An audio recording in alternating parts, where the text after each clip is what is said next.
तो हमने last class में स्टार्ट करा था आउटब्रीडिंग डिवाइसेस। आउटब्रीडिंग डिवाइसेस में हमने पढ़ा था हेट्रोस्टिलिली। हेट्रोस्टिलिली में हमने पढ़ा था डिफरेंट लेंथ ऑफ स्टाइल या मेल एंड फीमेल की डिफरेंट लेंथ हो, और जो सेम लेंथ के होंगे उनके बीच में क्या होगी, फर्टिलाइजेशन होगी। देन ये क्या प्रिवेंट करेंगे, ऑटोगैमी को प्रिवेंट करेंगे। हर्कोगैमी पढ़ी थी, जो एक मैकेनिकल बैरियर था जिसके अंदर क्या था, एक हुड था, ठीक है। मींस जो पेटल्स थी वो क्या कर रही थी, चारों तरफ से कवर करके रख रही थी फीमेल पार्ट को, ताकि खुद का पॉलन ग्रेन उसके ऊपर आके ना गिर सके, ठीक है। तो in some flowers the pollen of the flower can not reach the stigma of the same flower, ठीक है। For example a hood covering a stigma act as a mechanical barrier in pansy flower. Herkogamy के बाद हमने पढ़ा था pollen pistol interaction. इसके अंदर हमने पढ़ा था कि पॉलन ग्रेन का गिरना स्टिग्मा के ऊपर, उसके बाद उस पॉलन ग्रेन का रिकॉग्नाइज होना कि वो कंफर्टेबल है या नहीं है, उसके बाद पॉलन ट्यूब की डेवलपमेंट होनी, पॉलन ट्यूब का रीच करना ओव्यूल तक, देन फिलीफॉर्म अपैरेटस और सिनर्जिड का उसको गाइड करना, ठीक है। ये यहाँ तक का इवेंट, पॉलन गिरने से लेके यहाँ तक का इवेंट मींस ओव्यूल तक के, ओव्यूल के अंदर पॉलन ट्यूब का एंटर करने तक का इवेंट जो होता है वो क्या कहलाता है, पॉलन पिस्टल इंटरेक्शन कहलाता है। ये हेल्प करता है प्लांट ब्रीडर्स को, ये प्लांट ब्रीडर्स को हेल्प करता है ताकि वो मॉडिफाई कर सकें, समझ सकें मैकेनिज्म, और उन पॉलन्स को भी फर्टिलाइज करवा सकें जो कंफर्टेबल नहीं है, ठीक है। तो इतना हमने पढ़ा था लास्ट क्लास में। इसमें अभी तक किसी को कुछ पूछना है तो पूछ सकते हो, कोई डाउट है किसी को? No sir. ठीक है, तो हमने पॉलिनेशन से स्टार्ट करा था, ठीक है, जो नई हेडिंग चली थी। पॉलिनेशन के टाइप्स देखे थे, देन पॉलिनेशन किसके द्वारा हो रही थी, एबायोटिक और बायोटिक फैक्टर्स के द्वारा। देन एबायोटिक बायोटिक फैक्टर्स के बाद हमने देखा आउट ब्रीडिंग डिवाइसेस, जिनकी हेल्प से प्लांट बच पाते हैं सेल्फ फर्टिलाइजेशन से या ऑटोगैमी से। आउट ब्रीडिंग डिवाइसेस में हमने वेरियस टाइप्स पढ़े, एंड इसके बाद हमने पढ़ा पोलन पिस्टल इंटरेक्शन। अब हम पढ़ने जा रहे हैं आर्टिफिशियल हाइब्रिडाइजेशन, कि ह्यूमंस जो होते हैं वो कैसे फर्टिलाइजेशन करवाते हैं प्लांट्स में, अपनी पसंद का पॉलन ग्रेन किस तरीके से डालते हैं प्लांट्स के अंदर, ठीक है। तो यहाँ पर 7th heading is artificial hybridisation.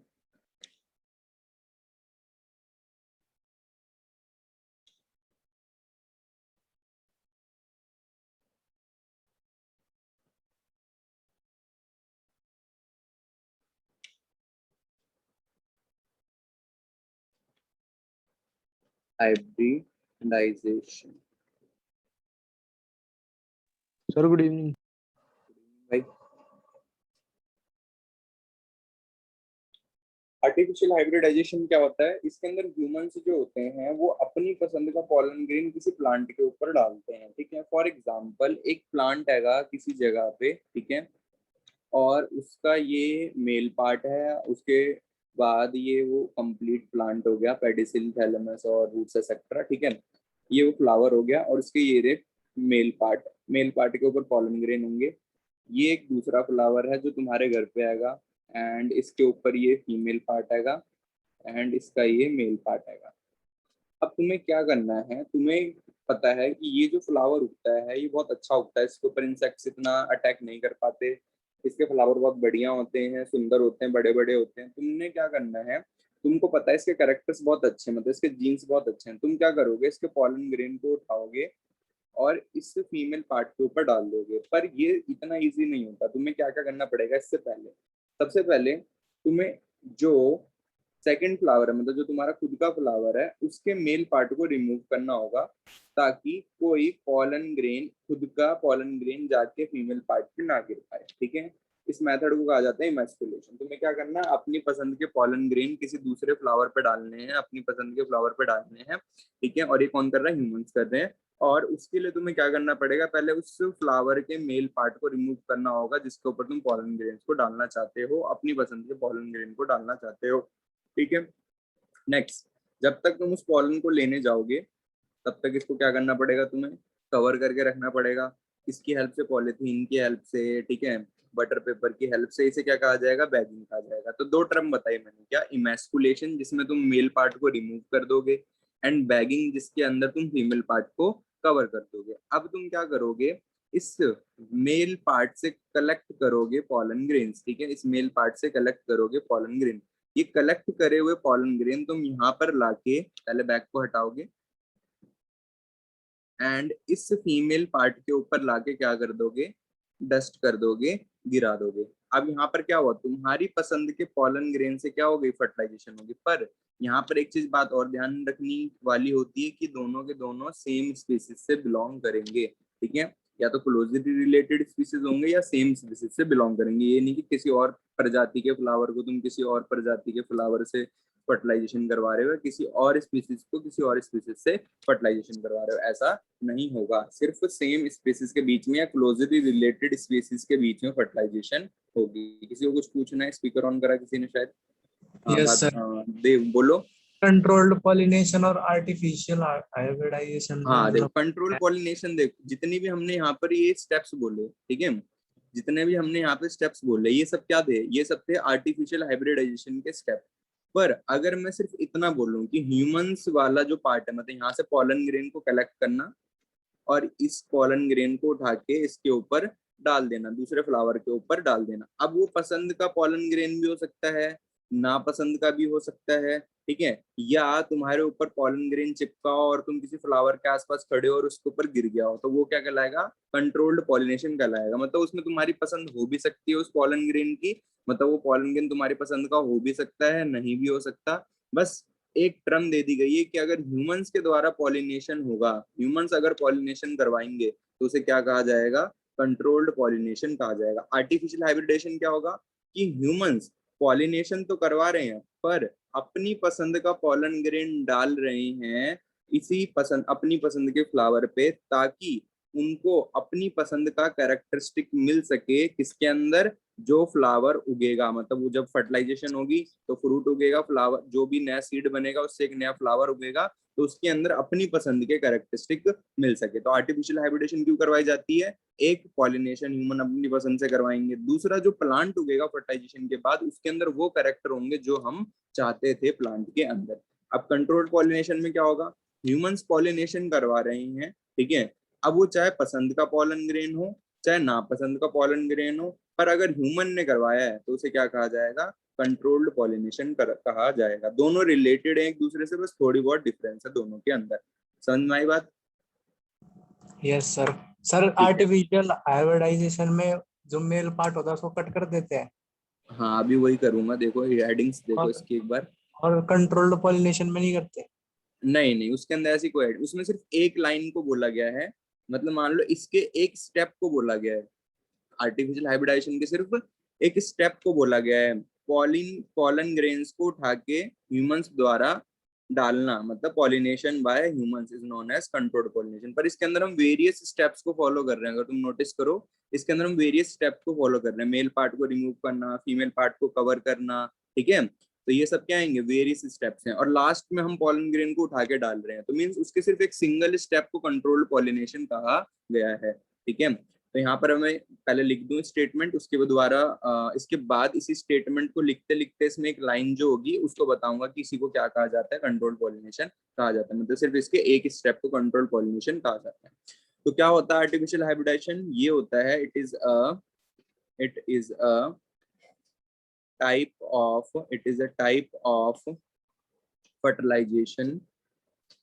It is a type of fertilization.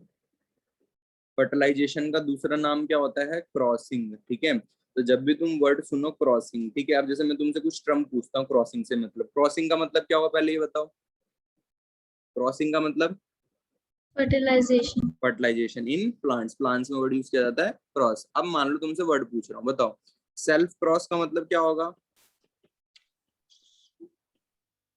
Self pollination. Self pollination, fertilization between same species, ठीक है। क्रॉस, रुक जाओ, आउट क्रॉस का मतलब क्या होगा, आउट क्रॉस का मतलब क्या होगा, जीनोगैमी। की तरह हो। जीनोगैमी और cross pollination, fertilization between two different flowers और two different flowers of different flowers, ठीक है। जिटनोगैमी क्रॉस पॉलिनेशन को कहा जाता है, ठीक है। आउट क्रॉस किसे कहता है? क्रॉस पॉलिनेशन को। तो यहाँ पे जब भी क्रॉसिंग वर्ड यूज होगा, ये जो मैंने 2 वर्ड्स बोले तुम्हें, सेल्फ क्रॉस, आउट क्रॉस, ये वर्ड तुम्हें पढ़ने को मिलेंगे प्लांट ब्रीडिंग के अंदर, ठीक है। तो वहां पर तुम्हें याद रखना है, सेल्फ क्रॉस बोलेंगे मतलब सेम फ्लावर के बीच में फर्टिलाइजेशन हो रही है, ठीक है, मतलब सेम स्पीसीज के बीच में, ठीक है, एक ही फ्लावर के ऊपर फर्टिलाइजेशन हो रही है, एक ही प्लांट के ऊपर फर्टिलाइजेशन हो रही है। और अगर एक फ्लावर से दूसरे फ्लावर के बीच में फर्टिलाइजेशन हो रही है और वो दोनों 2 डिफरेंट प्लांट्स पे होंगे, तो उसे क्या कहा जाएगा? आउट क्रॉस कहा जाएगा। तो क्रॉसिंग का मतलब क्या होता है? Fertilisation.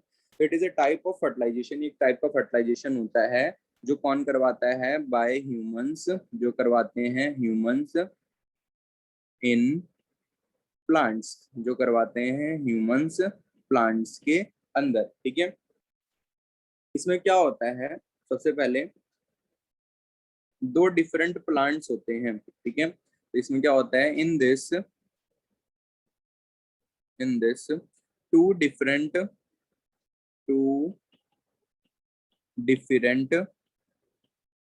Plant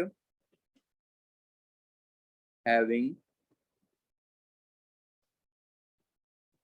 good traits, 2 different plant होंगे और उनके ऊपर क्या होंगी? गुड ट्रेड्स होंगे। गुड ट्रेड्स का मतलब उनके ऊपर अच्छे कैरेक्टर्स होंगे। गुड ट्रेड्स कौन कौन से होंगे? जैसे तुम्हें दिखेगा भाई, इसका फ्लावर तो बहुत ज्यादा बड़ा खिलता है, ठीक है, इसके फ्रूट बहुत बढ़िया ग्रो होते हैं, लार्ज साइज के होते हैं, बहुत ज्यादा मीठे होते हैं, तो वो क्या कहलाएंगे? गुड ट्रेड्स कहलाएंगे। जो अपनी पसंद के कैरेक्टर्स होते हैं उन्हें क्या कहा जाता है? गुड ट्रेड्स कहा जाता है। तो in this 2 different plants having good traits are crossed मतलब उनको फर्टिलाइज करवाया जाता है। टू गेट, अगर 2 डिफरेंट कैरेक्टर्स को, 2 अच्छे कैरेक्टर्स को फर्टिलाइज करवाओगे तो तुम्हें क्या मिल पाएगा? गेट डिजायर्ड, तुम्हें मिल पाएगा डिजायर्ड सुपीरियर, तुम्हें एक डिजायर मतलब अपनी पसंद का, सुपीरियर वैरायटी मिल पाएगी, अपनी पसंद का एक नया प्लांट मिल पाएगा जिसके पास तुम्हारे पसंद के कैरेक्टर्स होंगे, ठीक है। जैसे हमने क्या करा था? हमने करा था 2 गन्ने थे, एक नॉर्थ इंडियन गन्ना था और एक साउथ इंडियन गन्ना था, ठीक है। नॉर्थ इंडियन गन्ना जो था वो पतला था, नॉर्थ इंडियन गन्ना जो था वो क्या था? पतला था, ठीक है, पर इसके अंदर मिठास बहुत अच्छी थी, स्वीट था, ठीक है। साउथ इंडियन गन्ना जो था वो बहुत थिक था और इसके अंदर स्वीटनेस अच्छी खासी थी, मतलब इसके जितनी नहीं थी पर अच्छी खासी स्वीटनेस थी। अब होता ये था कि जो साउथ इंडिया का शुगर केन था वो उगता नहीं था नॉर्थ इंडिया में, ठीक है। हमको क्या चाहिए था कि किसी तरीके से साउथ इंडिया का जो शुगर केन है, गन्ना जो है, वो कहाँ पर उग जाए? नॉर्थ इंडिया में उग जाए, ताकि मोटे मोटे गन्ने उग पाए और वो मीठे भी रहें। अब इन्होंने क्या करा? इस प्रॉब्लम को बचने के लिए इन्होंने क्या करा? इन्होंने नॉर्थ इंडियन वाले गन्ने का पॉलन ग्रेन लिया, ठीक है, और इसको डाल दिया साउथ इंडियन वाले गन्ने के फीमेल पार्ट पे। अब इसका करेक्टर और इसका करेक्टर क्या हो गया? मिक्स हो गया, ठीक है। नॉर्थ इंडियन और साउथ इंडियन वाले का करेक्टर क्या हो गया? मिक्स हो गया। अब इन दोनों के फर्टिलाइजेशन से जो नया गन्ना उगा वो मोटा भी था, वो क्या था? मोटा भी था और बहुत ज्यादा स्वीट भी था। सबसे बढ़िया फीचर, वो गन्ना ग्रो हो पाता था नॉर्थ में भी और साउथ में भी। तो तुम्हें क्या मिल गया? तुम्हारे डिजायर करेक्टर मिल गए कि ग्रो भी होना चाहिए, स्वीट भी होना चाहिए और थिक भी होना चाहिए। तो इसके लिए क्या करवाया गया? इसके लिए करवाया गया आर्टिफिशियल हाइब्रिडाइजेशन। ये तुम्हारा 2 नंबर का बड़ा अच्छा क्वेश्चन है फ्रॉम 7th चैप्टर, ठीक है। तो मैंने अभी समझा दिया है, उसमें तुम्हें थोड़ी टर्म्स के साथ समझना पड़ेगा कि नॉर्थ इंडियन गन्ने को सैक्रम बारबेरी कहते हैं, साउथ इंडियन गन्ने को सैक्रम ओफेसिनेरम कहते हैं। बाकी जितना भी कॉन्सेप्ट बताया है वो एज इट इज सेम रहेगा, ठीक है। अब मैंने क्या बताया? इसमें 2 डिफरेंट प्लांट्स को, ये अब तुम्हें स्टेटमेंट समझ में आ रही होगी, इसमें क्या करा जाता है? 2 डिफरेंट प्लांट्स को जिनके पास गुड ट्रेड्स होती हैं उनको क्रॉस या फर्टिलाइज करवाया जाता है, ताकि हमें to get desired superior variety, ताकि हमें एक सुपीरियर वैरायटी अपनी पसंद की मिल सके। समझ में आए सेकंड स्टेटमेंट? क्यों Yes, करवाया sir. जाता है आर्टिफिशियल हाइब्रिडेशन? समझ में आई? ठीक है। अब ये कैसे किया जाएगा? ठीक है, ये जो प्रोसेस है जो तुम पढ़ रहे हो ये कैसे की जाएगी? How it is done. ठीक है, ये कैसे करी जाएगी process, how it is done. तो इसके लिए क्या करा जाएगा, इसके लिए फर्स्ट हमें प्रोटेक्ट करना होगा फर्स्ट। ठीक है, first we have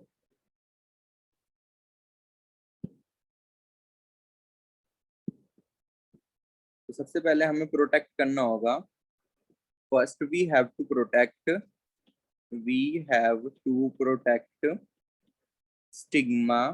stigma is female part और मेल पार्ट? Male part. वाह, नहीं नहीं, The फीमेल पार्ट है भाई। Sir landing platform for pollen grains, हाँ, मेल पार्ट। कोई बात नहीं, चलो। तो first we have to protect stigma, हमें फीमेल पार्ट को क्या करना पड़ेगा, प्रोटेक्ट करना पड़ेगा। ठीक है, किससे प्रोटेक्ट करना पड़ेगा, from from unwanted, from unwanted, unwanted जो हमारे पसंद के नहीं है, फ्रॉम अनवांटेड पॉलन कंटेमिनेशन, कंटेमिनेशंस। ठीक है, तो अनवांटेड पॉलन ग्रेन्स आके ना गिर पाए, उस स्टिग्मा को फर्टिलाइज, मतलब उस फीमेल पार्ट को फर्टिलाइज ना कर पाए, मतलब हमारी पसंद के जो पॉलन ग्रेन नहीं है वो ना आ पाए। ठीक है, इसलिए इसके लिए हमें पहले क्या करना होगा, फीमेल पार्ट को प्रोटेक्ट करना पड़ेगा, तभी हम अपनी पसंद का पॉलन ग्रेन डाल पाएंगे। अगर कोई पॉलन ग्रेन बाहर से आके गिर जाएगा, पहले ही फर्टिलाइज कर देगा फीमेल पार्ट को, तो हम अपनी पसंद का पॉलन ग्रेन नहीं डाल पाएंगे। ठीक है, तो आप यहाँ पर क्या यूज करेंगे, वर्ड मेथड। क्या मेथड होता है, तो पेपर में तुम्हें डायरेक्ट मेथड से ही क्वेश्चन आता है, डेफिनेशन आएगी पेपर में और उसके बाद डायरेक्ट मेथड पूछा जाएगा। ठीक है, तो मेथड क्या होता है, कैसे तुम करते हो ये सब प्रोसेस। तो सबसे पहला जो वर्ड यूज किया जाता है वो यूज किया जाता है इमैस्कुलेशन, जिसके अंदर इमैस्कुलेशन जिसके अंदर हम मेल पार्ट को रिमूव कर देते हैं। ठीक है, ताकि अनवांटेड पॉलन ग्रेन ना आ सके। इमैस्कुलेशन, तो इमैस्कुलेशन क्या होता है, रिमूवल ऑफ, रिमूव कर देना, removal of stamens, stamen is male part. ठीक है, तो removal of stamen from floral buds. अब ये फ्लोरल बर्ड्स क्या होते हैं, बर्ड्स क्या होता है भाई, व्हाट इज बर्ड? सर जहाँ से वो निकलता है कुछ। जहां से निकलता है वो स्ट्रक्चर जब फ्लावर खिला नहीं होता। अच्छा हाँ सर, नहीं मैं कुछ और सोच रहा था, सॉरी। हाँ वही। ठीक है, इसके लिए एक वर्ड और याद रखना, फ्लावर के बर्ड का खिलना। जैसे मान लो फ्लावर अभी खिला नहीं हुआ, तो खिला नहीं हुआ तो किस स्टेज में होता है, फ्लावर बर्ड स्टेज में होता है। ठीक है, फ्लावर किस स्टेज में होता है, बर्ड स्टेज में होता है। इस तरीके से ग्रीन सा स्ट्रक्चर दिखता है हमें प्लांट के ऊपर। ठीक है, और उसे हम क्या कहते हैं, बर्ड कहते हैं। जब ये बर्ड खिल जाता है तो फ्लावर हमें खिला हुआ दिखता है। तो एक बर्ड का कंप्लीट फ्लावर में खिलना is known as anthesis, is known as anthesis. Opening of flower bud is known as anthesis, ये वर्ड याद रखना। ठीक है, एंट्रेंस के क्वेश्चन में आएगा, देखते हैं किसको याद रहेगा। ठीक है, तो opening of flower bud is known as anthesis. लग रहा है नया टेम्पलेट मंगाना पड़ेगा, पेंसिल स्मूथ नहीं चल रही। ओके, तो removal of stamen from floral buds, remove करना किसको, स्टेमन को, from floral buds to eliminate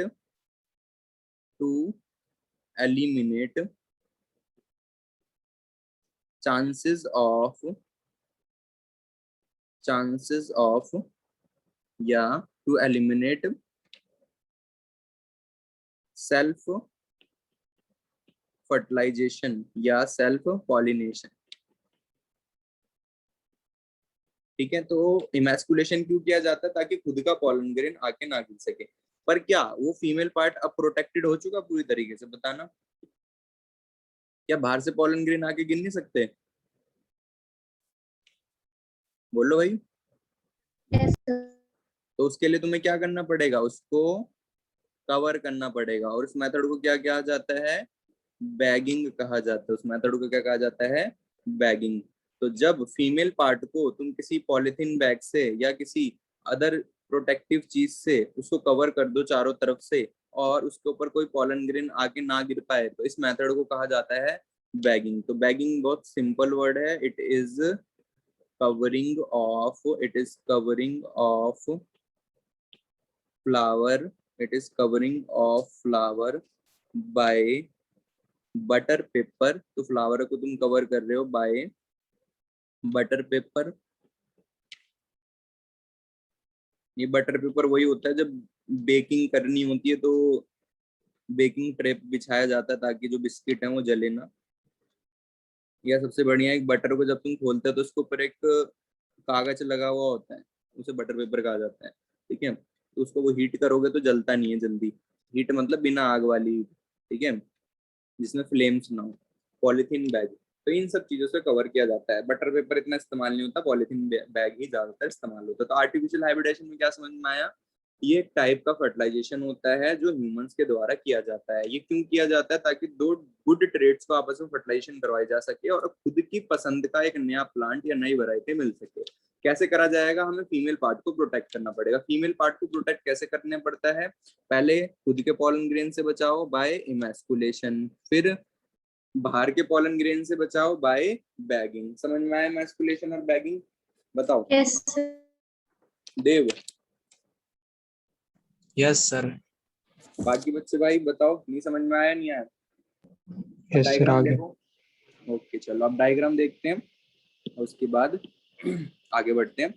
तो सबसे पहला जो डायग्राम है, ये डायग्राम है इमेस्कुलेशन का। ठीक है, नेक्स्ट पेज पे ऐड करते हैं और इसको जूम करके समझते हैं। तो ये डायग्राम है इमेस्कुलेशन का। इमेस्कुलेशन में तुम्हें क्या दिख रहा है? सबसे पहले इसने दिखाया कि भाई ये हैगा female part, stigma is female part and स्टेमन is male part. ठीक है, यहाँ पर दिखाया इसने मेल एंड फीमेल पार्ट। इसमें दिखाया कि एक चक्कू टाइप सा ले रखा है जिसमें धार शायद कम है।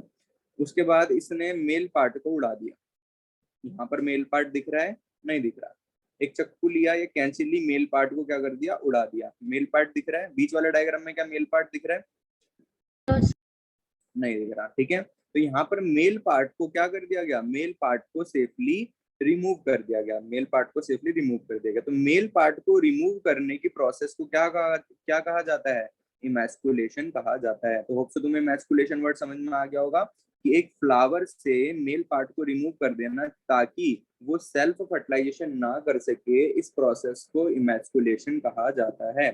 अब नेक्स्ट डायग्राम जो यूज कर रहे हैं वो डायग्राम है बैगिंग। तो बैगिंग डायग्राम में तुम्हें क्या दिख रहा है? बैगिंग डायग्राम में तुम्हें दिख रहा है कि फ्लावर जो है उसके अंदर से मेल पार्ट रिमूव करके उसके ऊपर चारों तरफ से क्या कर दी गई है? पन्नी लगा दी गई है ताकि जो क्रॉस फर्टिलाइजेशन करने के लिए पॉलन ग्रेन आए वो आके फर्टिलाइज ना कर सके फ्लावर को। तो होप सो बैगिंग का डायग्राम भी समझ में आ गया होगा। Yes, sir. सर सर ये मुरझाता क्यों नहीं है? क्या नहीं होता? मुरझाता क्यों नहीं है भाई? अब तुम ये बताओ, तुम्हें एक जगह से दूसरी जगह तक पॉलन ग्रेन लाने में कितना टाइम लगेगा? एक दिन, 2 दिन, है ना? अब दूसरी बात, और ये फ्लावर क्या तुमने उस पर प्लांट के ऊपर से डी अटैच कर दिया या उसके ऊपर अभी भी अटैच्ड है? सर बोलो। सनलाइट तो नहीं मिलेगी ना? सनलाइट तो पेनिट्रेट कर सकती है। सनलाइट एक हीट का ही तो सोर्स है। ठीक है, सनलाइट एक हीट का ही सोर्स है। अगर तुम एक लाइट को हाथ में, जब तुम टॉर्च मारोगे, अगर तुम हाथ में टॉर्च मारोगे और दूसरी साइड से देखोगे तो लाल लाल दिखता नहीं दिखता? दिखता है सर। तो लाइट को ट्रेवल करने के लिए किसी मीडियम की जरूरत पड़ती नहीं पड़ती? पढ़ा है या नहीं पढ़ा फिजिक्स में? सर पढ़ा है। बताओ। तो पड़ती नहीं पड़ती मीडियम की जरूरत? हाँ हाँ या ना?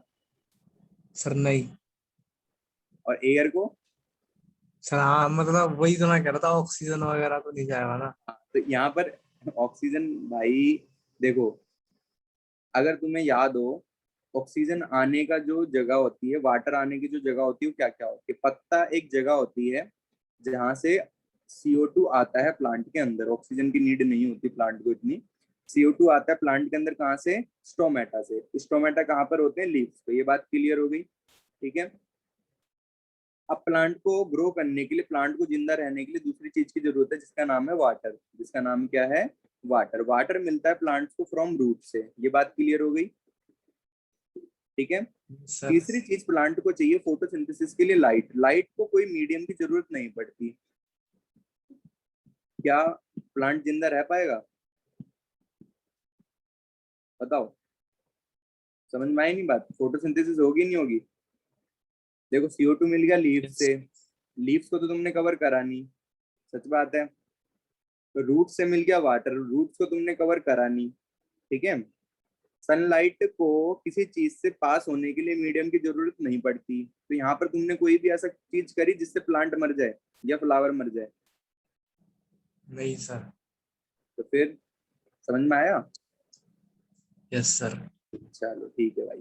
तो यहाँ पर क्या हुआ, इस फ्लावर की डेथ नहीं होगी, और बाकी जैसा अगर तुम कहना चाह रहे हो कि सर ये घुटन से मर जाएगा, तो इसको ऑक्सीजन नहीं चाहिए होता, ऑक्सीजन की बजाय इन्हें CO2 चाहिए होता जो मिलता है लीफ से, ठीक है भाई। अब वो सब चीजें छोड़ो, अब मान लो इस फ्लावर के ऊपर 2-3 दिन तक पन्नी लगी हुई है, तब तक तुम क्या करोगे, पॉलन ग्रेन लाओगे और उसके ऊपर लाके डस्ट कर दोगे। तो उस प्रोसेस को हम क्या कहते हैं, स्टेप्स कहते हैं, ठीक है। तो हमें क्या करना पड़ता है बैगिंग के बाद, बिफोर फ्लावर ओपन हमें अवॉइड करना होता है contamination by desire pollen grain. Desire pollen grain से उस फ्लावर को अनडिजायरेबल पॉलन ग्रेन से उसे बचाना होता है। डिजायर तो हमारी पसंद का पॉलन ग्रेन होगा, ठीक है। अब जरा ये बताओ, यूनिसेक्सुअल फ्लावर में क्या बैगिंग यूनिसेक्सुअल फ्लावर में क्या इमैस्कुलेशन की जरूरत पड़ती है? No sir. नहीं पड़ेगी। क्यों नहीं पड़ेगी? एक ही गैमेट प्रेजेंट होगा। एक गैमेट नहीं, एक ही ऑर्गन प्रेजेंट होगा, या तो मेल या तो फीमेल, ठीक है। तो इसलिए in unisexual flower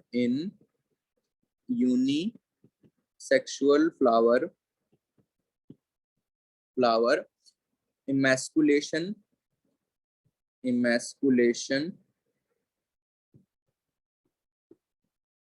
not require, ठीक है, इमैस्कुलेशन रिक्वायर नहीं होता। अच्छा, एक क्वेश्चन जो था वो जो पिछले टॉपिक से रह गया था, पोलन क्रिस्टल इंटरेक्शन में हमने एक चीज पढ़ी थी, ये चीज पढ़ी थी यहाँ पे, एक कि जो स्पेशल प्रोटीन्स होते हैं उसकी हेल्प से खुद का पॉलन ग्रेन है या दूसरे का पॉलन ग्रेन है वो पता चलता है। ये स्पेशल प्रोटीन कौन बनाता होगा? पॉलन ग्रेन के स्पेशल प्रोटीन कौन बनाता होगा? फीमेल के तो छोड़ो, पॉलन ग्रेन के बताओ। याद करो, पॉलन ग्रेन में फालतू चीजें सब जितनी भी, हाँ MMC बनाते हैं। MMC नहीं यार, वो बनाता है वेजिटेटिव। टैप्टम बनवाता है, टैप्टम, ठीक है। जितनी भी चीजें होती हैं, एक्साइन हो गई, ठीक है, प्रोटीन्स हो गए, याद करो, एंजाइम्स हो गए, हार्मोन्स हो गए, भूल गए? मेल से रिलेटेड जितनी भी चीजें थी, एंजाइम्स, हार्मोन्स, प्रोटीन, न्यूट्रिशन, ये सब कौन बनवा रहा था? टैप्टम। तो प्रोटीन्स क्या होते हैं? एंजाइम्स, हार्मोन्स, ये सब प्रोटीन से तो मिलके बने हैं, तो ये कौन बनवाएगा? टैप्टम बनवाता है, ठीक है। तो ये भूलना मत। बाकी एनसीईआरटी के क्वेश्चन में क्वेश्चन दोबारा आएगा। तो अभी क्वेश्चन देख रहा था एनसीईआरटी का, नजर चली गई थी तो मुझे याद आ गया, ठीक है। अब चलते हैं स्टेप्स पे कि क्या क्या स्टेप्स होंगे भाई इस प्रोसेस के जो हमने पढ़े। स्टेप्स ऑफ आर्टिफिशियल हाइब्रिडाइजेशन, इन स्टेप्स का कोई जरूरत नहीं है एग्जाम में, जिस पे मैंने स्टार लगाया है उसी की जरूरत है, ठीक है। तो एग्जाम में क्या क्या ज्यादा इंपॉर्टेंट है, इसकी डेफिनेशन आर्टिफिशियल हाइब्रिडाइजेशन की, और वो 2 पॉइंट्स, इमैस्कुलेशन एंड बैगिंग, ठीक है। स्टेप्स ऑफ आर्टिफिशियल पॉलिनेशन, क्या क्या पॉलिनेशन या हाइब्रिडाइजेशन के स्टेप्स। आर्टिफिशियल पॉलिनेशन किसे कहा जा रहा है? जो तुम अपनी पसंद के पॉलन ग्रेन डालोगे, तो इसलिए वर्ड लिखा आर्टिफिशियल पॉलिनेशन। तो पॉलन ग्रेन जो होंगे उन्हें तुम सबसे पहले कलेक्ट करोगे, अपनी पसंद के पॉलन ग्रेन को क्या करोगे? कलेक्ट करोगे। तो pollen grain of from selected plant taken, ठीक है। तुम क्या करोगे? अपनी पसंद के प्लांट से पॉलन ग्रेन को उठाओगे। ये जो इसके ऊपर बैग लगा रखा है, ठीक है, फीमेल पार्ट के ऊपर जो ये बैग लगा रखा है, इसे क्या करोगे? ओपन करोगे। ओपन बैग, बैगिंग डायरेक्ट लिखेंगे, ओपन बैगिंग। ये जो बैगिंग करी है इसको ओपन करोगे। थर्ड, जो खुद की पसंद के पॉलन ग्रेन थे उनको इसके ऊपर डस्ट करोगे। डस्ट का मतलब छिड़कना। तो pollen grain are dusted on stigma. अब खुद की पसंद के पॉलन ग्रेन गिर चुके। इसके बाद क्या होगा? 4th point, new bag applied, एक नया पॉलिथीन बैग अप्लाई कर दोगे, ठीक है, ताकि जब तक वो फर्टिलाइज पूरी तरीके से कर नहीं देता तब तक कोई और पॉलन ग्रेन ना आ पाए। ठीक है, तो ये होते हैं steps of artificial pollination. Artificial hybridization समझ में आया पूरी तरीके से? Yes, Yes. sir. पक्का? चलो ठीक है, तो एक बार दोबारा रिवाइज करते हैं ताकि जिन्होंने नहीं बोला उनको समझ में आ सके। आर्टिफिशियल हाइब्रिडाइजेशन में क्या होता है, फर्टिलाइजेशन करवाई जाती है बाय ह्यूमंस। ठीक है, क्यों करवाई जाती है? ताकि अपनी पसंद का एक डिजायर वैरायटी मिल सके। कैसे करा जाता है? पहले फीमेल पार्ट को प्रोटेक्ट करा जाएगा from unwanted pollen grains. Unwanted pollen grain से बचाने के लिए क्या क्या करना पड़ेगा? पहले खुद के पॉलन ग्रेन से बचाना पड़ेगा। खुद से पॉलन ग्रेन के बचाने की प्रोसेस को क्या कहा जाता है? इमैस्कुलेशन, जिसके अंदर मेल पार्ट को रिमूव कर दिया जाता है। देन फीमेल पार्ट को बाहर से उड़ के आने वाले पॉलन ग्रेन से बचाना पड़ेगा, क्रॉस पॉलिनेशन वाले पॉलन ग्रेन से बचाना पड़ेगा। तो उसके लिए क्या करना पड़ेगा? बैगिंग करनी पड़ेगी। ठीक है, इसके बाद यूनिसेक्सुअल फ्लावर में बैगिंग की जरूरत नहीं पड़ती क्योंकि उसके ऊपर मेल पार्ट होता ही नहीं है, फीमेल फ्लावर जहां पर होगा। ठीक है, उसके बाद स्टेप्स क्या क्या थे? सबसे पहले पॉलन ग्रेन को कलेक्ट किया जाएगा, बैग को ओपन किया जाएगा, डस्ट किया जाएगा एंड नया बैग अप्लाई कर दिया जाएगा। ठीक है, तो अभी तक हम क्या क्या पढ़ चुके हैं इस चैप्टर के अंदर? इस चैप्टर के अंदर हमने सबसे पहले पढ़ा मेल पार्ट। ठीक है, सबसे पहले वैसे फ्लावर पढ़ा था, उसके बाद हमने पढ़ा मेल पार्ट। मेल पार्ट के अंदर पॉलन ग्रेन कैसे बनते हैं वहां तक हमने समझा। फिर हमने पढ़ा फीमेल पार्ट। फीमेल पार्ट के अंदर एम्ब्रियो सैक कैसे बनता है वो पढ़ा हमने। ठीक है, 7 सेल 8 न्यूक्लिएट स्ट्रक्चर तक हमने पढ़ा। उसके बाद मेल पार्ट से फीमेल पार्ट तक पॉलन ग्रेन कैसे जाते हैं वो पढ़ा हमने, जिसका नाम था पॉलिनेशन। पॉलिनेशन कौन करवाते थे? कुछ फैक्टर्स करवाते थे जिन्हें कहा abiotic and biotic factors. Then ये जो सेल्फ पॉलिनेशन होता था उसकी वजह से एक बीमारी होती थी या उसकी वजह से एक दिक्कत होती थी जिसे कहा जाता था accumulation of lethal genes, known as, क्या कहते थे एक्यूमुलेशन ऑफ लीथल जीन्स को? Outbreeding devices. अरे नहीं नहीं, इनब्रीडिंग डिप्रेशन, आउटब्रीडिंग डिवाइसेस। हाँ सर, हाँ। इनब्रीडिंग डिप्रेशन से फिर बचने के लिए हमने एक नई हेडिंग पढ़ी जिसका नाम था आउटब्रीडिंग डिवाइसेस। आउटब्रीडिंग डिवाइसेस में हमने वेरियस टाइप्स पढ़े कि इन तरीके से आउटब्रीडिंग डिवाइसेस प्लांट ने अपने अंदर इस तरीके से कुछ डिवाइसेस जो हैं उनको क्या कर रखा है? डेवलप कर रखा है। इसके बाद आउटब्रीडिंग डिवाइसेस के बाद हमने क्या स्टार्ट किया? Artificial hybridization. ठीक है ना, पोलन पिस्टल इंट्रैक्शन। इसके बाद हमने पढ़ा पोलन पिस्टल इंट्रैक्शन, जिसके अंदर हमने पढ़ा कि कैसे पॉलन ट्यूब डेवलप करती है, और लास्ट में हमने पढ़ा आर्टिफिशियल हाइब्रिडाइजेशन। अब पॉलन ग्रेन जो है वो कहाँ तक पहुंच चुका है? स्टिग्मा तक पहुंच चुका है। पॉलन ट्यूब डेवलप हो चुकी है और मेल न्यूक्लियस जो है वो कहाँ तक पहुंच चुके हैं? एम्ब्रियो सैक के अंदर तक पहुंच चुके हैं। तो यहाँ तक का स्टेप्स हमने पढ़ लिया कि पॉलन ग्रेन बना कैसे, एम्ब्रियो सैक बना कैसे, पॉलन ग्रेन को पहुंचाया कैसा जाए वहां तक। ठीक है, मतलब किस किस प्रोसेस से वो पहुंचता है, पॉलन पिस्टल इंट्रैक्शन पढ़ लिया। अभी जो पॉलन ग्रेन अंदर तक पहुंच चुका है ये कहाँ कहाँ पर जाके फर्टिलाइजेशन करेगा? तो अब जरा इस चीज को समझो। तो अब हमें पढ़ना है डबल फर्टिलाइजेशन। ठीक है, 2 और 3 मार्क्स का क्वेश्चन इज डबल फर्टिलाइजेशन। तो डबल फर्टिलाइजेशन के अंदर तुम्हें क्या दिख रहा है डायग्राम में? डायग्राम में तुम्हें दिख रहा है, एक सेकंड जरा इंक्वायरी कर ली जाए, अभी सब बच्चे हैं। एक की आवाज गई, आ गई। ठीक है, तो डबल फर्टिलाइजेशन के अंदर हमने क्या देखना है? डबल फर्टिलाइजेशन के अंदर तुम नोटिस करो पॉलन ट्यूब की डेवलपमेंट हमने पढ़ ली थी। अगर तुम इस पॉलन ट्यूब के लास्ट में देख पा रहे हो, यहाँ पर तुम्हें 2 न्यूक्लियस दिख रहे हैं मेल के, बताओ। Yes, sir. हाँ, यहाँ पर तुम्हें एग सेल दिख रही है, 2 पोलर न्यूक्लियाई दिख रहे हैं। ये जो 3 मैंने मार्क करे हैं, ये 3 चीजें जो मैंने मार्क कर रही है सबको दिख रही है। ठीक है, इसको अलग कलर से मार्क कर रहा हूं मैं, इसको अलग कलर से मार्क कर रहा हूँ, बाद में इरेज कर दूंगा। ये है पोलर न्यूक्लियाई, जिन दोनों का अभी मार्क करा मैंने, पोलर न्यूक्लियाई। ठीक है, और ये है एग सेल, और ये है 2 मेल न्यूक्लियस जिनको ब्लू से मार्क करा है। अब सेकंड डायग्राम को देखो, इसको मैग्नीफाई करा गया। ठीक है, इसको मैग्नीफाई करा गया, और इस सेकंड डायग्राम को नोटिस करो। यहाँ पर जो एग 2 जनरेटिव न्यूक्लियस थे उसमें से एक ने जाके फर्टिलाइजेशन करी, किसके साथ? किसके साथ फर्टिलाइजेशन कर रहा है जाके, ये बताना जरा, डायग्राम को देख के बताओ किसके साथ जाके फर्टिलाइजेशन कर रहा है? एक कौन सी सेल के साथ फर्टिलाइजेशन कर रहा है?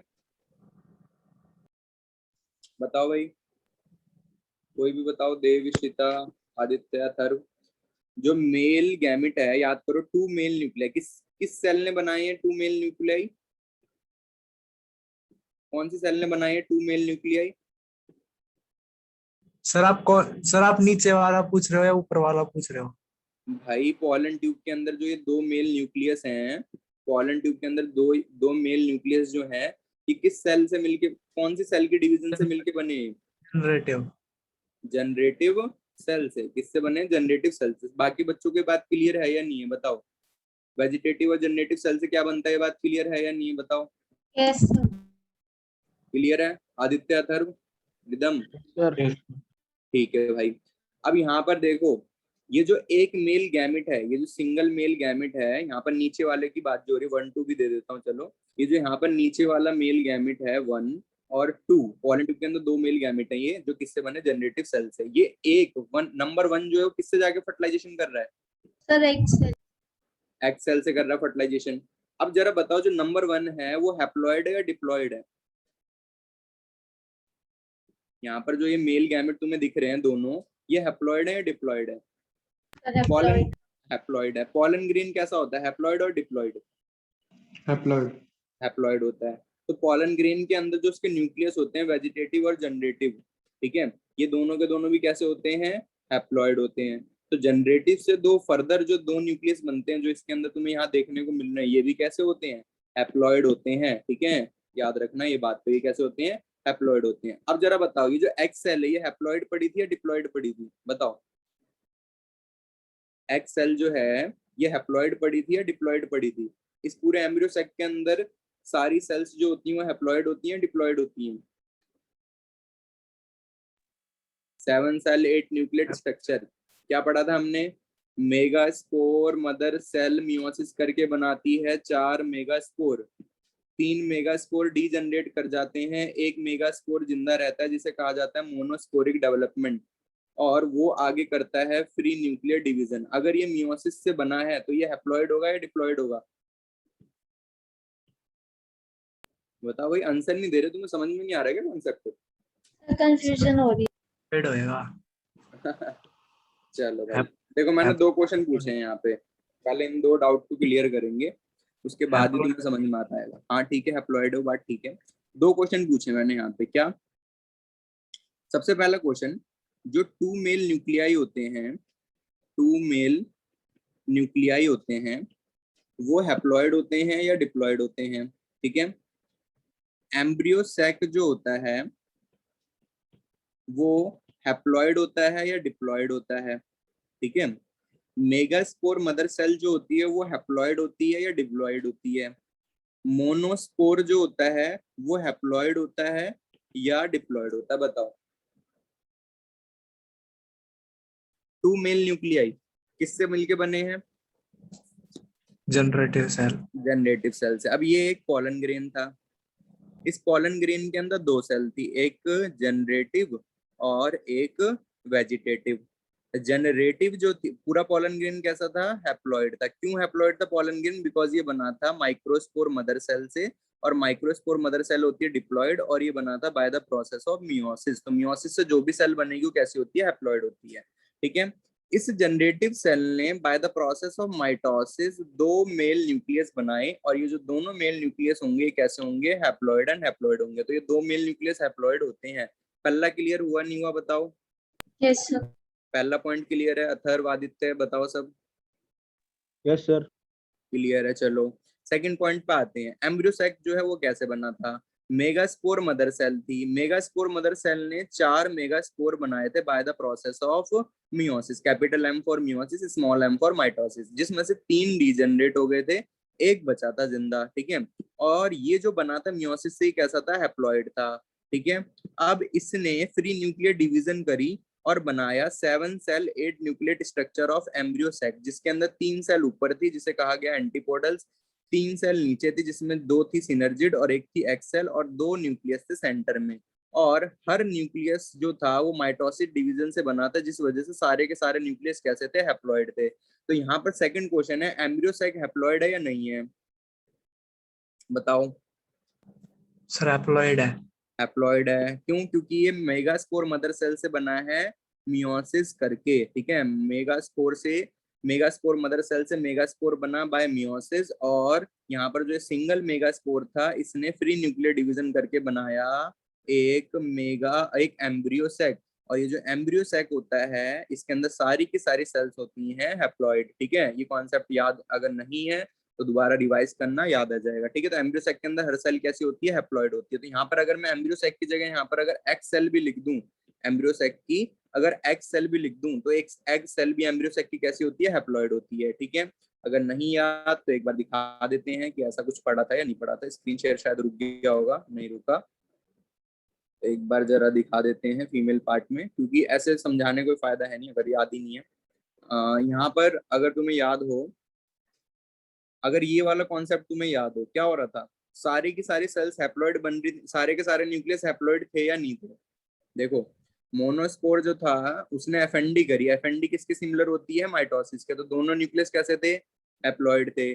फिर 4 न्यूक्लियस है, वो चारों के चारों कैसे थे, हैप्लॉइड थे। और मैंने एक चीज बोली थी, जब तक 2 न्यूक्लियस आपस में फ्यूज नहीं हो जाते तब तक तुम उन्हें हैप्लॉइड हैप्लॉइड ही कहोगे, डिप्लॉइड नहीं कहोगे। 8 न्यूक्लियस हुए, 8 के 8 न्यूक्लियस कैसे थे, एनएन थे। इन न्यूक्लियस के ऊपर सेल का स्ट्रक्चर आ गया, तो क्या इनकी प्लॉइडी चेंज हो जाएगी सेल के स्ट्रक्चर आने से, या एन ही रहेगी, बताओ। सर एन ही रहेगी। एन ही रहेगी, ये हैप्लॉइड के हैप्लॉइड ही रहेंगे। किसको ये कॉन्सेप्ट समझ में नहीं आ रहा, अभी टोक दो, बोलो। किसी बच्चे को समझ में नहीं आ रही कोई बात तो बोलो। आदित्य, अथर्व, रिदम, कोई बात समझ में नहीं आ रही तो बोलो। ईशिता आ सर रही आ है? गए। चलो ठीक है। अब यहाँ पर लिखा हुआ megaspore mother cell, megaspore mother cell diploid लिखूं या हैप्लॉइड लिखूं, डिप्लॉइड। डिप्लॉइड, क्योंकि ये किसको बनवाती है, एम्ब्रियो सैक को। मोनोस्पोर जो था, जो मेगास्पोर मदर सेल से बनाता है, ये हैप्लॉइड लिखूं या डिप्लॉइड लिखूं, हैप्लॉइड।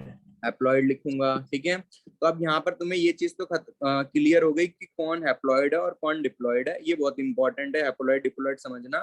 ठीक है, और जब बार बार हैप्लॉइड डिप्लॉइड में अगर दिक्कत आ रही है तो अब भाई मैंने सोच लिया है कि एक बेसिक्स की क्लास में रखूंगा जरूर।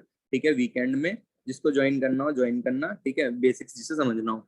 अब यहाँ पर जरा नोटिस करो, मैंने क्या बताया, यहाँ पर 2 मेल न्यूक्लियस हैं जो कहाँ से आए हैं, जनरेटिव सेल से आए हैं। तो ये न्यूक्लियस होगा एन और ये भी न्यूक्लियस होगा एन, मतलब दोनों होंगे हैप्लॉइड। अब यहाँ पर जो ये फीमेल की सेल है जिसे हम एक्स सेल कह रहे हैं, ये कैसी होगी, हैप्लॉइड होगी, क्योंकि अभी हमने देखा कि मोनोस्पोर से जितने भी न्यूक्लियस बनते हैं कैसे होते हैं, हैप्लॉइड होते हैं। ठीक है, तो पहला न्यूक्लियस जो है, बोलो। सर मेल न्यूक्लियाई और पोलर न्यूक्लियाई अलग अलग होते हैं ना। बिल्कुल होते हैं यार, कोई कॉम, एक फीमेल का हैगा न्यूक्लियस और एक मेल का न्यूक्लियस हैगा, अलग अलग नहीं हुए, बताओ जरा। सर मेल वाले मतलब हाँ सर हाँ, ठीक। क्या हुआ, बोलो। कुछ नहीं सर, वो एक जैसे नाम थे ना। अरे यार नहीं, एक जैसे नाम नहीं है, बिल्कुल अलग है। Polar nuclei is a part of embryo sac, मतलब फीमेल का पार्ट है। ठीक है, अब एक न्यूक्लियस में एक जनरेटिव के एक मेल न्यूक्लियस ने जो जनरेटिव सेल से बना है, इसने जाके फर्टिलाइज करा किससे, एग से। किससे जाके फर्टिलाइज करा, एग से। अब जो दूसरा था जिसको नंबर 2 दे रखा है, इसने जाके फर्टिलाइज करा पोलर न्यूक्लियस से। इन दोनों से फर्टिलाइज करता है, इसने जाके फर्टिलाइज करा पोलर न्यूक्लियाई से। ठीक है, अब जरा बताओ यहाँ पे, जब ये एन और ये एन जब फर्टिलाइज होंगे, तो जो इन दोनों के फ्यूजन से जो स्ट्रक्चर बनेगा, इन दोनों न्यूक्लियस के फ्यूजन से जो स्ट्रक्चर बनेगा, वो 2n बनेगा, 3n बनेगा। 2n बनेगा। क्यों बनेगा 2n भाई, शीता बताओ।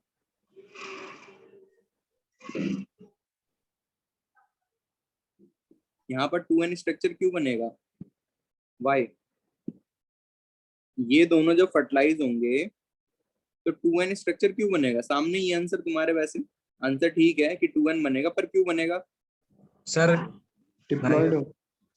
हाँ डिप्लॉयड बनेगा, बिल्कुल ठीक है आंसर। इशिता सर बताओ यहाँ पे डिप्लॉयड क्यों बनेगा, क्लास में हो, और कोई बताओ भाई, इशिता बोल ही नहीं रही। नहीं सर, वो अनम्यूट नहीं हो रहा था, बोल रहा है। हाँ बताओ, ये डिप्लॉयड क्यों बनेगा, सर ये दोनों साथ में फ्यूज हो जाएंगे।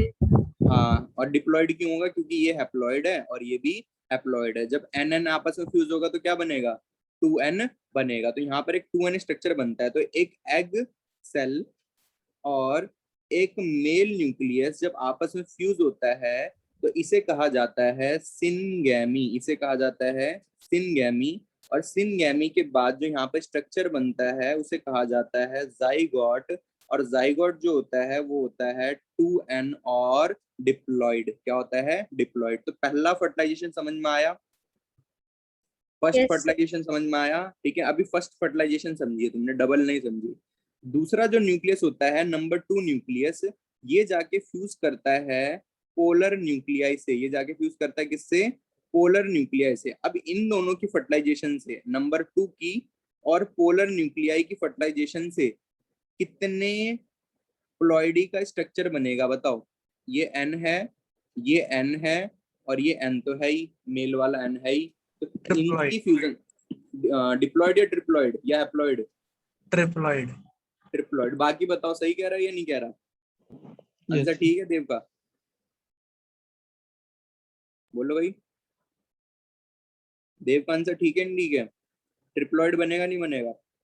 यस बनेगा। हाँ, तो यहाँ पर कितने न्यूक्लियस हुए?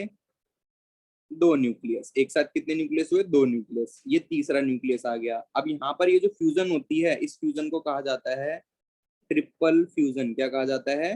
Triple fusion. ये वर्ड सही दिया गया या नहीं दिया गया बताओ? सही है सर। सही दिया है ना, बिल्कुल, क्योंकि 3 न्यूक्लियस एक साथ फ्यूज हो रहे हैं, तो इसलिए क्या वर्ड दिया गया है? Triple fusion. और ट्रिपल फ्यूजन से जो स्ट्रक्चर बनता है उसे क्या कहा जाता है? एंडोस्पर्म कहा जाता है। उसे कहा जाता है एंडोस्पर्म। ये एंडोस्पर्म न्यूट्रिशन देता है इस जाइगोट को। ये एंडोस्पर्म जो होता है ये न्यूट्रिशन देता है इस जाइगोट को, ठीक है, ताकि ये डेवलप कर सके इनटू एम्ब्रियो। तो इसका काम होता है it provide nutrition to the developing zygote और एम्ब्रियो। तो ये न्यूट्रिशन देने का काम करता है। इस डायग्राम को जरा जूम आउट करते हैं और दोबारा बात करते हैं। एक पोलन ट्यूब के अंदर 2 मेल न्यूक्लियस होते हैं। एक न्यूक्लियस जाके फ्यूज करता है एग सेल के साथ, और एक न्यूक्लियस जाके फ्यूज करता है पोलर न्यूक्लियाई के साथ, ठीक है। जब एक एग सेल के साथ फ्यूज करता है तो उस प्रोसेस को कहा जाता है सिनगैमी, और एक जाके पोलर न्यूक्लियाई के साथ फ्यूज करता है तो उस प्रोसेस को कहा जाता है ट्रिपल फ्यूजन। अब डेफिनेशन क्या बनती है डबल फर्टिलाइजेशन की? syngamy and triple fusion is called double fertilization। is called double fertilization। दो जगह फर्टिलाइजेशन हो रही है, एक फर्टिलाइजेशन हो रही है इधर, एक फर्टिलाइजेशन हो रही है इधर, एक फर्टिलाइजेशन हो रही है इधर, एक हो रही है ऊपर। This is known as double fertilization। तो syngamy and triple fusion is together known as double fertilization। समझ में आया नहीं आया ये टर्म बताओ? बोलो। आ गई सर। आ गई। अब लास्ट वाला डायग्राम देखो इस डबल फर्टिलाइजेशन का। हाँ बोलो। ट्रिप्लॉइड में कौन सी वाली सेल फ्यूज करेगी साथ में? दोबारा बोलो। सर ट्रिप्लॉइड में कौन सी वाली सेल फ्यूज करेगी? कौन सी वाली सेल फ्यूज करेगी? पोलन ट्यूब के अंदर कितने न्यूक्लियस थे? 2। पोलन ट्यूब के अंदर कितने न्यूक्लियस थे? 2 न्यूक्लियस थे। एक मेल न्यूक्लियस ये रहा, एक मेल न्यूक्लियस ये रहा, ठीक है। ये एक मेल न्यूक्लियस नंबर 1, और पोलर न्यूक्लियाई अगर तुम्हें याद हो एम्ब्रियो सैक के अंदर सेंटर में कितने न्यूक्लियस थे?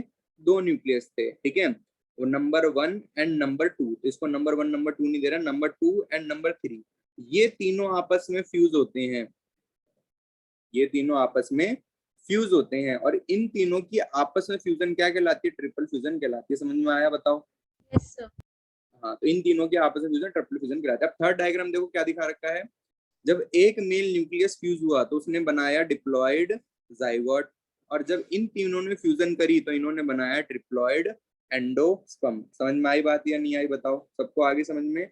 अब एक टर्म और समझो यहाँ पे, ये जो पोलर न्यूक्लियाई होते हैं इस मेल न्यूक्लियस से डायरेक्ट फ्यूजन नहीं करते।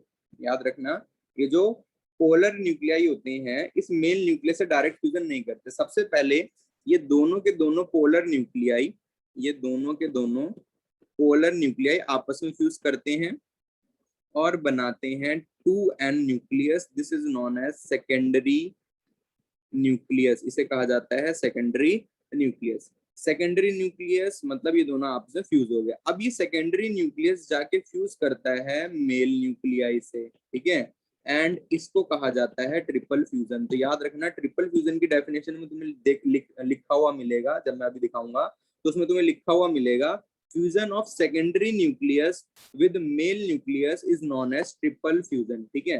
क्या तुम्हें वर्ड समझ में आ जाएगा नहीं आएगा बताओ? सेकेंडरी न्यूक्लियस वर्ड लिखा होगा, समझ में आएगा नहीं आएगा? आ जाएगा सर। आ आ जाएगा। जाएगा।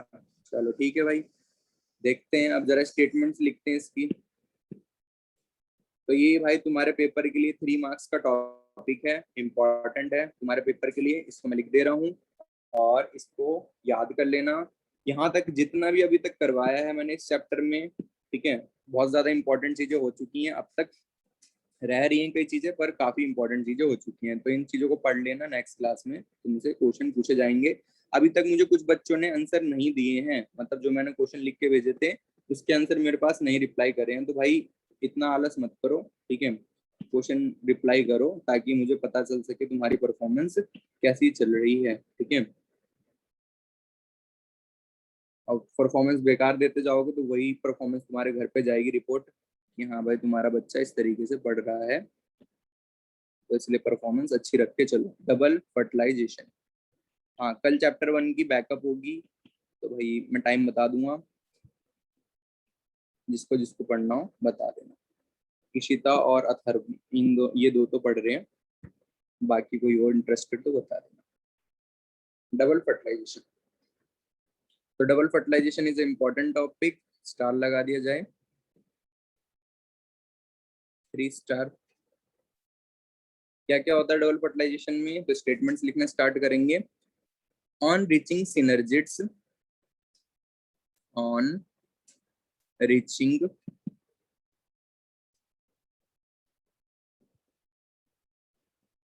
on reaching synergid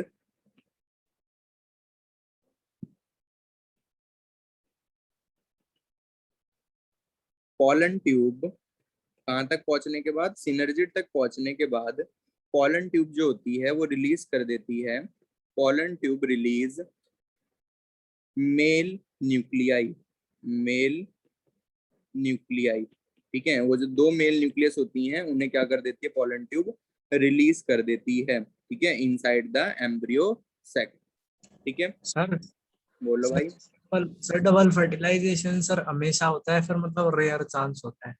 हमेशा होता है in case of angiosperms into the cytoplasm of synergids, into the cytoplasm of synergid। एक ग्यूनार्ड नाम से, ग्यूनार्ड नाम का साइंटिस्ट था, उसने बताया था डबल फर्टिलाइजेशन इन एंजियोस्पर्म, ठीक है। तो in the cytoplasm of synergids जो मेल पोलन ट्यूब होती है वो न्यूक्लियस को क्या कर देती है, रिलीज कर देती है, ठीक है।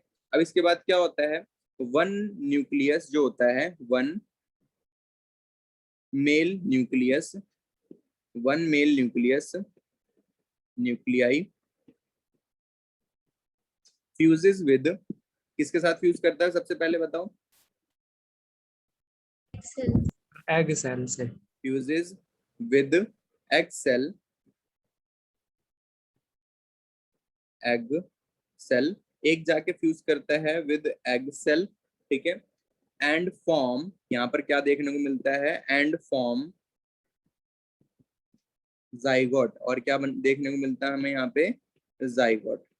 तो one male nucleus which is haploid fuses with egg cell which is haploid and form zygote which is diploid, ठीक है। होप तो तुम्हें प्लॉइडी समझ में आ रही होगी, ठीक है।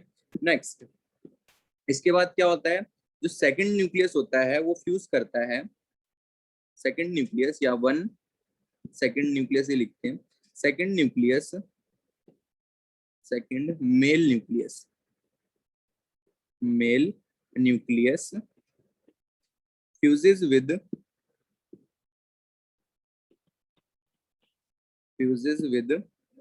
किसके साथ फ्यूज करता है सेकंड वाला,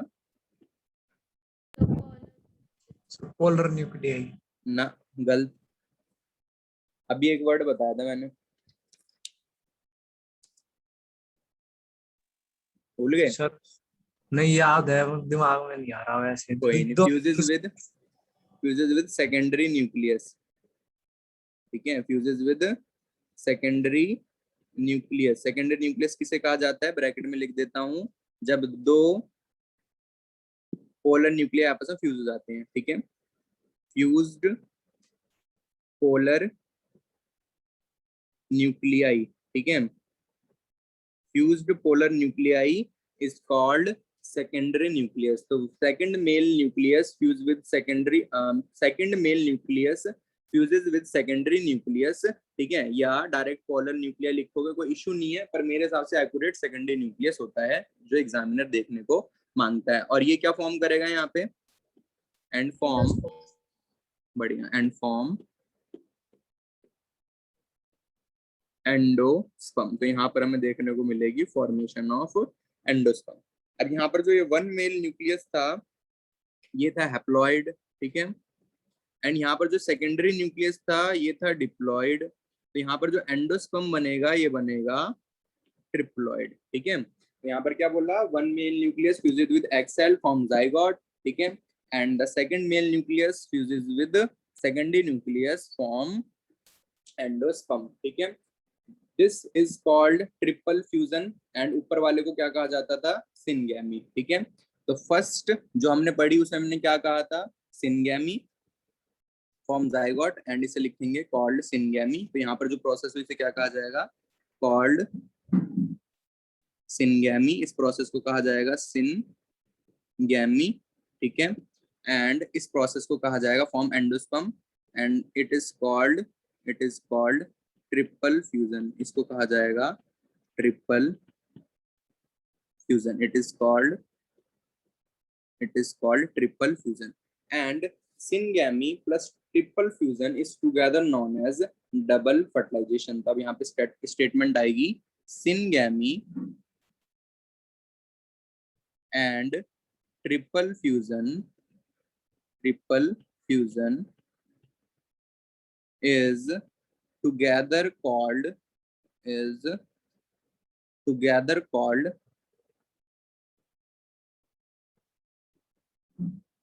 डबल फर्टिलाइजेशन। इन दोनों को इकट्ठे कहा जाता है डबल फर्टिलाइजेशन।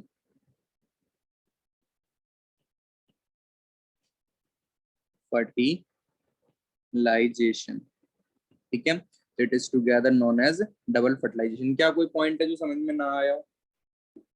तो प्लॉइडी के साथ लिखा है बकायदा मैंने, बताओ भाई, क्लास में से चले गए सब? रिदम तो जाएगा, बाकी तो हो, बताओ समझ में आया यहाँ तक? सर आ गया। चलो ठीक है भाई। तो क्या क्या पढ़ा हमने डबल फर्टिलाइजेशन में? जैसी synergids on reaching synergid, pollen tube जैसे सिनर्जिड तक रीच करता है, मेल न्यूक्लियाई को रिलीज कर देता है साइटोप्लाज्म ऑफ सिनर्जिड के अंदर। वन मेल न्यूक्लियस फ्यूज करता है एक्सेल के साथ, फॉर्म करता है zygote, it is called syngamy, and second male nucleus fuse करता है सेकेंडरी न्यूक्लियस के साथ एंड फॉर्म करता है एंडोस्पर्म जो होता है triploid, and it is called triple fusion. Syngamy और ट्रिपल फ्यूजन को एक साथ कहा जाता है डबल फर्टिलाइजेशन, ठीक है। और ये ग्यूनार्ड नाम के साइंटिस्ट ने बताया था। साइंटिस्ट का नाम इतना इंपॉर्टेंट है नहीं, पर एंट्रेंस के पुराने क्वेश्चनों में दे रखा है, तो इसलिए मैं बार बार रिपीट कर रहा हूँ ताकि तुम्हारे माइंड में सुना सा रहे कि हाँ ग्यूनार्ड नाम से हमने कुछ नाम सुना था, ठीक है। तो इसके बाद जैसे कोई स्टेटमेंट बुक्स में देखने को मिलती है, this is term as triple fusion as syngamy and triple fusion take place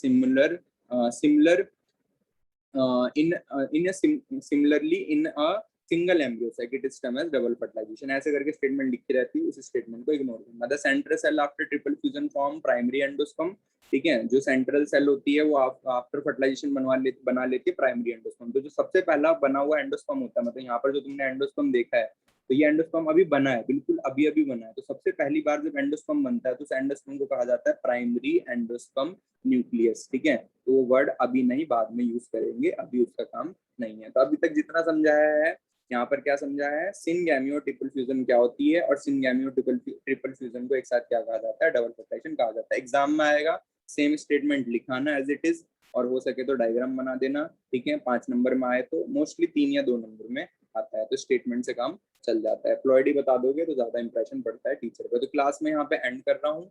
कल क्लास होगी बैकअप की फर्स्ट चैप्टर की, ठीक है। तो जिसको ज्वाइन करना हो मुझे इन्फॉर्म कर देना, मैं टाइमिंग बता दूँ।